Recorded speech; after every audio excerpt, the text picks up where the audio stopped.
Hello everyone, welcome back to my channel. This is the fifth class of MCQs series. Unit 1 to 6 MCQs are on my channel. You can watch and practice before exam. And please like, share and subscribe my channel. So let's begin. Question number 1. In Swami Vivekananda's address and writings like Our Motherland, what primary value does he emphasize for India's national regeneration? And the answer is spiritual foundation combined with practical service to humanity.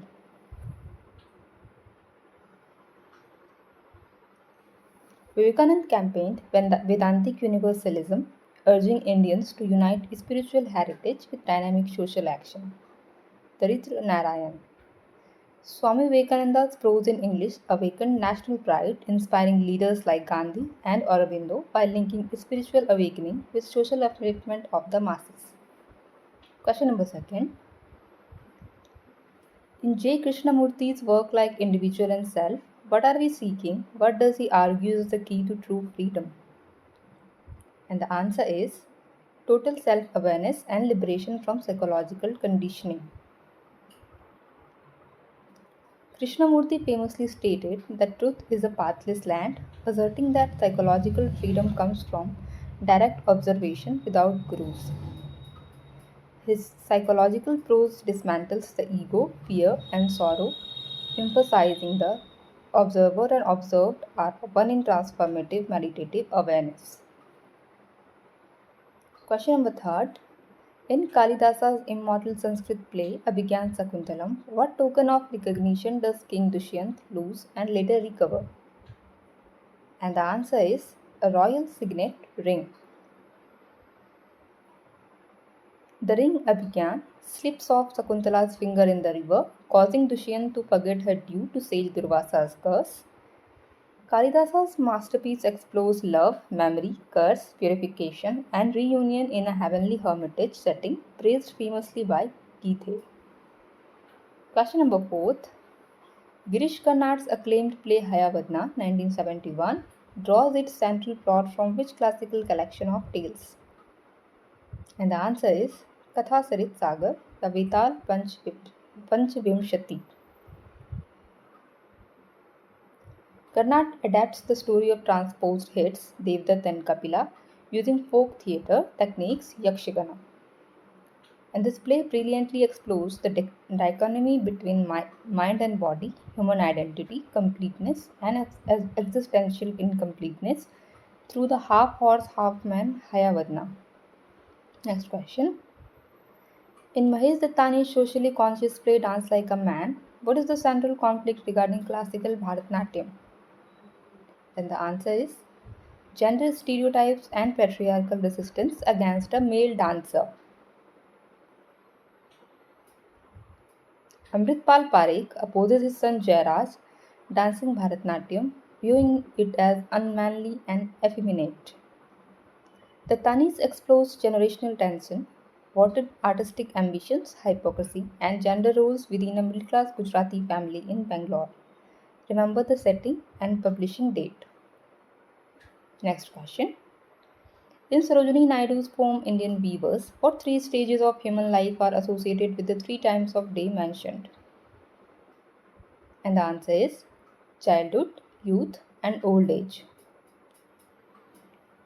Mourning robes for a newborn's garments, marriage veils of queens at night, and a funeral shroud white like a feather and moon at chill night. Naidu uses vivid color symbolism and musical rhythm to depict the cycle of human existence in traditional Indian weaving culture. Next question. In Nizamazical's celebrated poem Night of the Scorpion, what does the peasant community attribute the scorpion sting to? And the answer is the mother's previous sins being burned away and karma. Peasants chant that the scorpion's movement on the floor will burn away the mother's sins of past and futures. मतलब कुछ भी. Physical contrasts superstitious rural fatalism with a skeptical scientific and deeply loving reaction of the father, concluding with the mother's iconic maternal sign. Thank God the scorpion picked on me and spared my children. Next question. A.K. Ramanujan's introspective poem Obituary reflects upon the death and legacy of whom? And the answer is his father. Ramanujan ironizes his father's ordinary death, leaving behind debts, old books, ruined state, and ambivalence. Mastering modernist irony and familial memory, A.K. Ramanujan explores South Indian Brahmin traditions, cultural alienation, and generational inheritance. Question number 9. In Rabindranath Tagore Nobel winning collection Geetanjali, song number 35 infamously begins with what patriotic prayer? The answer is where the mind is without fear and the head is held high. Song number 35, often numbered 35 in English Gitanjali, is Tagore's visionary prayer for India's awakening into freedom and reason. Tagore blends profound spiritual devotion, bhakti, with anti-colonial nationalism, urging a country awakened into truth, tireless striving, and universal brotherhood. Next question. APJ Abdul Kalam's inspirational autobiography, Wings of Fire, was co-authored with whom? And the answer is Arun Tiwari. Remember it. Published in 1999, Wings of Fire chronicles Kalam's humble childhood in Rameshwaram to his monumental role in India's missile and space programs. The book emphasizes perseverance, scientific vision, secularism, and youth empowerment, becoming a classic of Indian biographical prose. Next question. In R.K. Narayan's Sahitya Academy winning novel, The Guide, what transformation does Raju undergo? And the answer is from railway station guide to tourist manager to spiritual holy man. Raju is mistaken for a saint in a drought-stricken village and reluctantly fasts for rain, achieving genuine spiritual grace. Set in the fictional town of Malgudi, Narayan uses irony, non-linear narrative, and traditional Indian mythic motifs to examine fate, redemption, and public imposture. Next question. Mulkraj Anand's groundbreaking 1935 novel Untouchable chronicles a single day in the life of whom? So easy peasy. And the answer is Bakha, a young sweeper. Correct option. Bakha experiences brutal caste humiliation in Bulandshahr over 24 hours before hearing three potential solutions: Gandhi, Christianity, and machine flush. Mulkraj Anand pioneered proletarian Indian English fiction, exposing caste atrocities with uncompromising realism and psychological depth. Next question. Ralph Waldo Emerson's seminal essay, Self-Reliance, 1841, opens with what famous admonition? Remember the publishing date. And the answer is, trust thyself, every heart vibrates to that iron sting. Emerson urges individual non-conformity, intellectual independence, and rejection of societal conformity. A foolish consistency is the hope goblin of little minds. As the leader of American transcendentalism, Emerson campaigned intuitive self-reliance and the divine spark within every human soul. Henry David Thoreau's essay, Civil Disobedience, originally titled Resistance to Civil Government, remember this, was prompted by his imprisonment for refusing to pay what tax? And the answer is poll tax, in protest against slavery and Mexican-American War.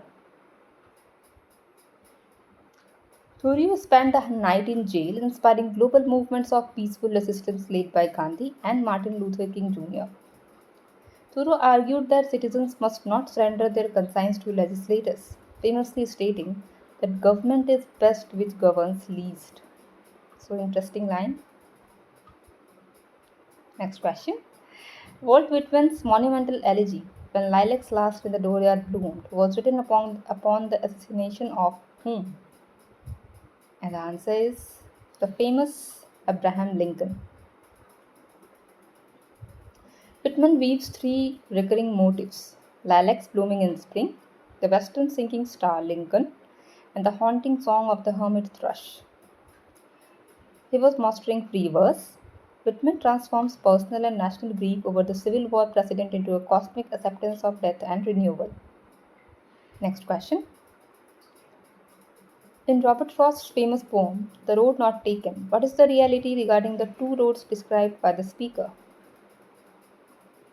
And the answer is both roads lay really about the same, worn equally by travelers.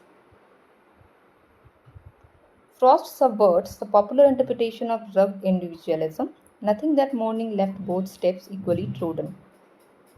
The poem highlights human myth, making about choices and destiny, concluding with the famous ironic sign about telling it, with a sigh, somewhere ages and ages hence. Next question. In Emily Dickinson's poem, Because I Would Not Stop for Death, how is death personified? And the answer is as a polite, courteous gentleman caller in a carriage. Death kindly stops for her because she cannot stop for him, taking leisurely carriage ride past school fields and a swelling burial ground. Dickinson uses hymn, meter, common meter, and slant rhyme to demystify mortality, viewing eternity as a serene continuation of carriage travel. Next question. In Mark Twain's masterpiece, The Adventure of Huckleberry Finn, published in 1884, who is the runaway slave escaping with Huck down the Mississippi River? And the answer is Jim. Huck and Jim journey on a raft where Huck overcomes antebellum racist indoctrination to declare, "All right, then I'll go to hell rather than betray Jim." Herman Melville and Ernest Hemingway both praised Twain's novel as the foundation head of modern American literature written in authentic vernacular realism. Next question. Ernest Hemingway's World War I novel, A Farewell to Arms, 1929, features which protagonist serving as an ambulance driver? This is so interesting novel and आप पढ़ोगे ना ये novel सच में रो दोगे. इसका ending बहुत बहुत बहुत अजीब है. And the answer is Frederick Henry. Frederick Henry falls in love with British nurse Catherine Barclay on the Italian front before deserting to escape wartime absurdity. Hemingway pioneers the iceberg theory, remember this, and minimalist prose style depicting disillusionment, trauma, and tragic romantic loss. Next question.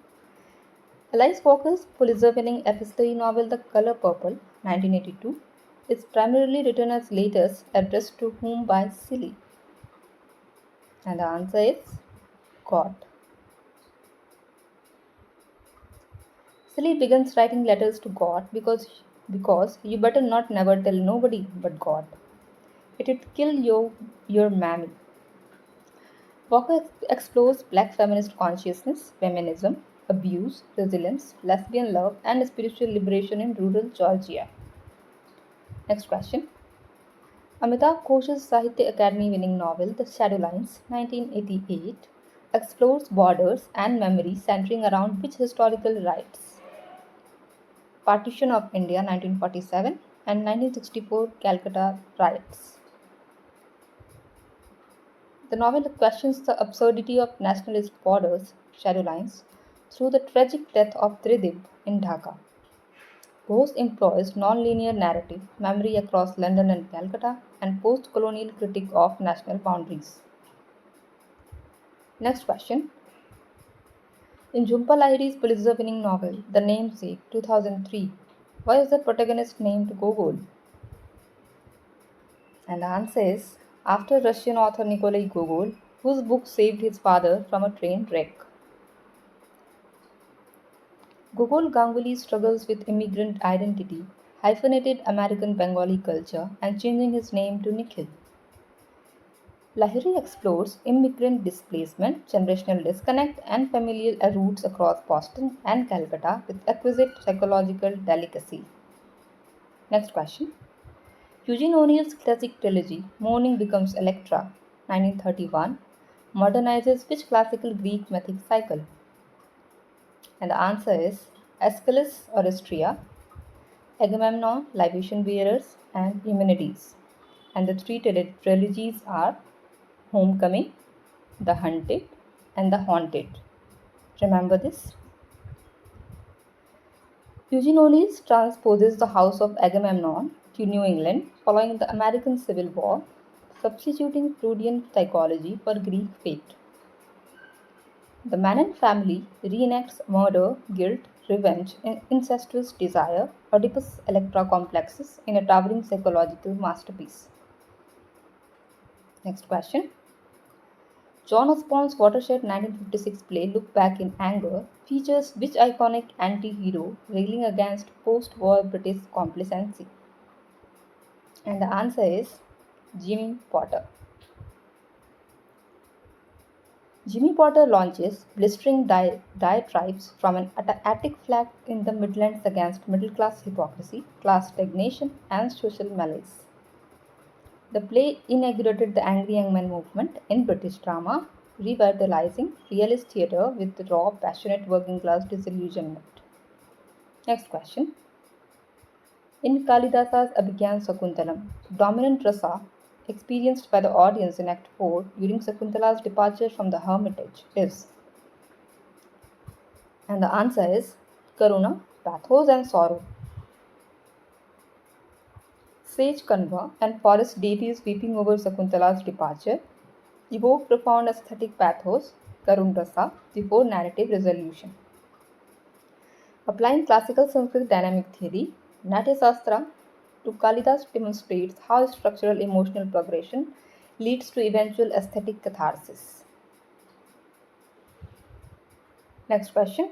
At the conclusion of Girish Karnad's Hayavadna, what transformation does Hayavadna finally undergo? The answer is he becomes a complete horse by laughing like a horse. Hayavadna wanted to be completely human, but due to a vast blessing at Kali temple, he becomes a complete horse, finding peace in echoing laughter. Karnad uses biting theatrical irony and folk traditions to critique human obsession with perfection and bodily identity. थोड़ा अजीब सा play है ये. Next question. In Nizam Azzikal's poem, Poet Lover Bird Watcher, what key virtue does he argue is shared by all three figures? And the answer is extreme patience and quiet waiting. Ezekiel writes that the best poets wait for words, the best lovers wait for the girl, the best bird watchers keep their distance. Means waiting. The poem is a masterclass in craft, irony, and artistic discipline in Indian English poetry. Means everything wants some patience. Next question. A.K. Ramanujan is renowned not only for his original English verse but also for translating classical poetry from which Indian language? And the answer is Tamil, Sangam poetry, and Kannada. A.K. Ramanujan bridged classical vernacular traditions with modern English verse, reflecting his dual consciousness as a bilingual diaspora writer. His translations of classical Tamil poetry brought ancient Sangam aesthetics into global modern literary consciousness. Next question. Who wrote the celebrated English introduction to Rabindranath Tagore's Gitanjali 1912 upon its London publication? This is so easy peasy. And the answer is W. Yeats. The question UGC NET में बहुत बार आ चुका है. Yeats expressed profound awe for Tagore's spiritual lyrics, writing that these lyrics have displayed a world I have dreamed of all my life long.